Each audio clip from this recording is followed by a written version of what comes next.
Krystal, what are you taking a look at? Well, guys, confirmation hearings for Biden Supreme Court nominee Ketanji Brown Jackson, or KBJ as she is known, continued in highly predictable fashion yesterday. Democrats fawned, Republicans fumed. If you followed anything about it, you likely heard about the attacks on her as soft on pedophiles and the attempt to cast her as Ibram X. Kendi in judicial robes. But there was another line of attack this week that reveals a lot about our current moment and how little we have evolved from the reign of the neocons during the George W. Bush era. Because several Republican senators were quite exercised about KBJ's work in opposition to the war crimes, torture, and lies of the George W. Bush administration. And the feckless liberal non-response, frankly, was equally telling. As you may know, during her time as a public defender, KBJ was assigned to represent 4 different detainees who were held at Guantanamo Bay. Later in her career, Brown Jackson also filed friend of the court briefs on behalf of 2 different advocacy organizations that were challenging indefinite detention policies.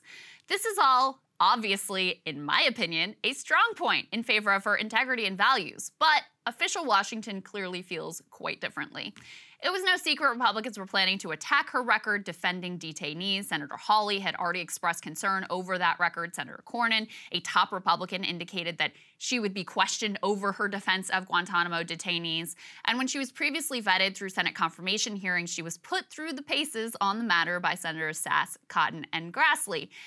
And sure enough, Republicans pounced. Lindsey Graham, as committed to war crimes and torture as he ever was, had a whole meltdown and stormed out of the room over his support for imprisoning people with no charges forever. I'm suggesting the system has failed miserably, and advocates to change this system, like she was advocating, would destroy our ability to protect this country. I hope they all die in jail if they're going to go back and kill Americans. It won't bother me one bit if 39 of them die in prison. That's a better outcome than letting them go. And if it costs $500 million to keep them in jail, keep them in jail, because they're going to go back to the fight. Look at the friggin' Afghan government. It's made up of former detainees at Gitmo. This whole thing by the left about this war ain't working. Let me also note that Larry Thompson, who served as Deputy Attorney General.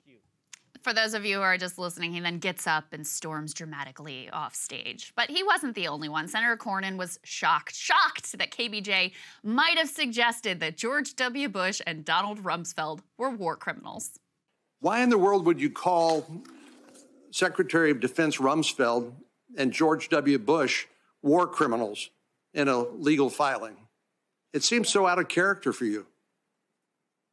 Senator, you may have been are you talking about briefs or habeas petitions that I filed? Talking about when you were representing a member of the Taliban and the Department of Defense identified him as an intelligence officer for the Taliban, and you referred to the Secretary of Defense and the sitting President of the United States as war criminals.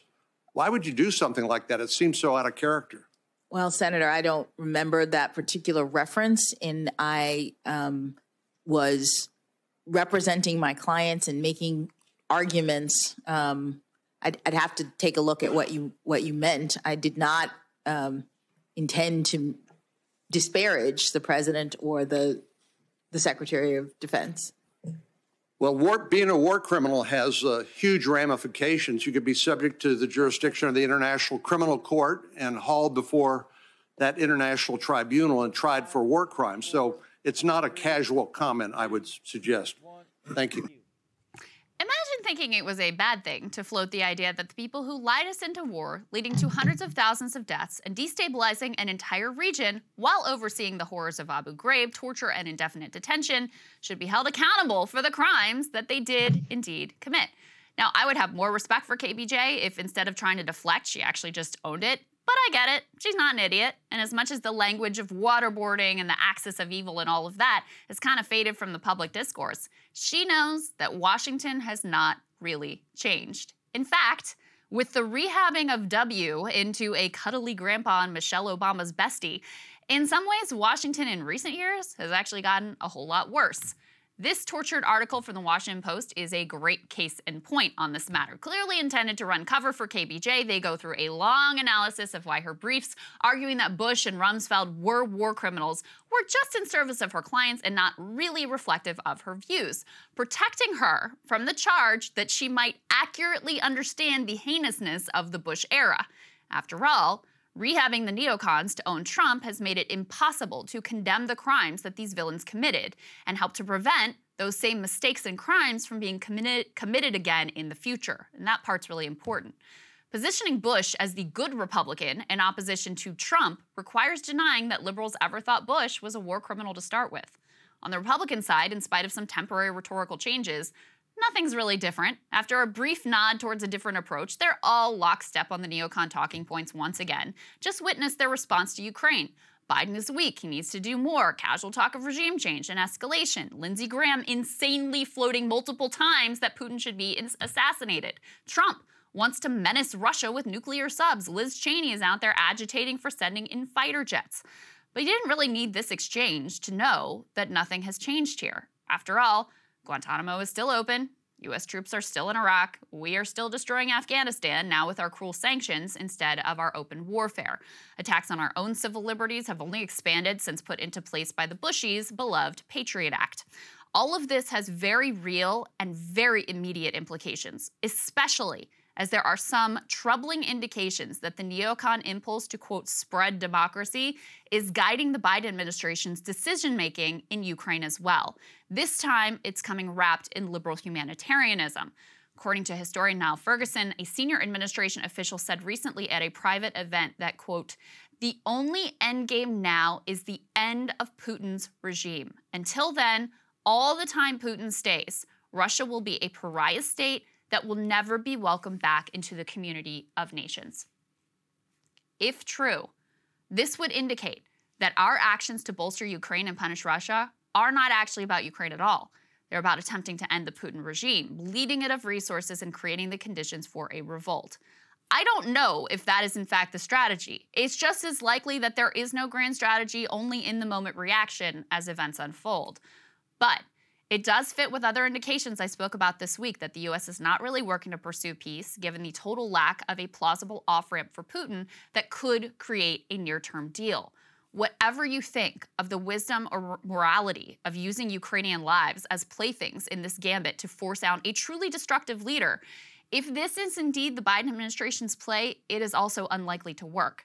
As Ferguson writes, the Biden administration is making a colossal mistake in thinking that it can protract the war in Ukraine, bleed Russia dry, topple Putin, and signal to China to keep its hands off Taiwan.